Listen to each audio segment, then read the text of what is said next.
ଦଳ ପରିବର୍ତ୍ତନକାରୀ ବାର ଦୁଆଳ ଯୋଉ ଲୋକ ବୁଲୁଛନ୍ତି ଗୁଞ୍ଜା ପୁଅ ତାଙ୍କୁ ଲୋକ ଭୋଟ ଦେବେ। ଘାସିରାମ ମାଝୀ ଏ ମାଟିର ପୁଅ, ସେଇ ମାଟିରେ ଜନ୍ମ, ଆଦିବାସୀ କୂଳରେ ସଂଗଠନ ଅଛି। କଂଗ୍ରେସ ଦଳ 140 ବର୍ଷର ଦଳ।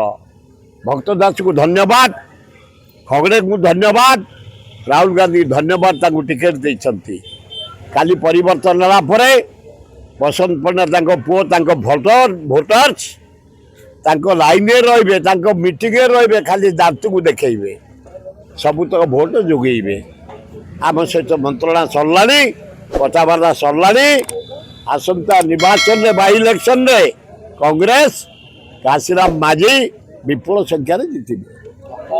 ଛତିଶଗଡ଼ରେ ଅଛି, ସେ ବ୍ୟବସାୟକୁ ବଞ୍ଚେଇବା ପାଇଁ ଅବରିଷ୍ଠ ସାହା ପ୍ରେସରରେ ବସନ୍ତ ପଣ୍ଡାକୁ କାଟି ଗୋଟେ ପାର୍ଟି ଓବ୍ଲିଗେସନ ନାହିଁ।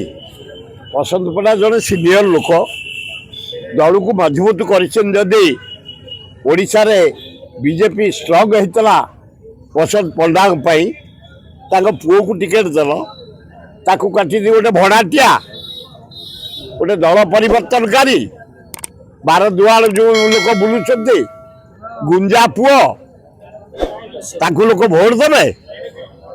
ଘାସିରାମ ମାଝୀ ଏ ମାଟିର ପୁଅ, ସେଇ ମାଟିରେ ଜନ୍ମ, ଆଦିବାସୀ କୂଳରେ ସଂଗଠନ ଅଛି। କଂଗ୍ରେସ ଦଳ 140 ବର୍ଷର ଦଳ। ଭକ୍ତ ଦାସକୁ ଧନ୍ୟବାଦ, କଂଗ୍ରେସକୁ ଧନ୍ୟବାଦ, ରାହୁଲ ଗାନ୍ଧୀ ଧନ୍ୟବାଦ, ତାଙ୍କୁ ଟିକେଟ ଦେଇଛନ୍ତି। କାଲି ପରିବର୍ତ୍ତନ ହେଲା ପରେ ବସନ୍ତ ପଣ୍ଡା ତାଙ୍କ ପୁଅ ତାଙ୍କ ଭୋଟର୍ସ ତାଙ୍କ ଲାଇନରେ ରହିବେ, ତାଙ୍କ ମିଟିଂରେ ରହିବେ, ଖାଲି ଦାନ୍ତକୁ ଦେଖେଇବେ, ସବୁତକ ଭୋଟ ଯୋଗେଇବେ। ଆମ ସହିତ ମନ୍ତ୍ରଣା ସରିଲାଣି, କଥାବାର୍ତ୍ତା ସରିଲାଣି।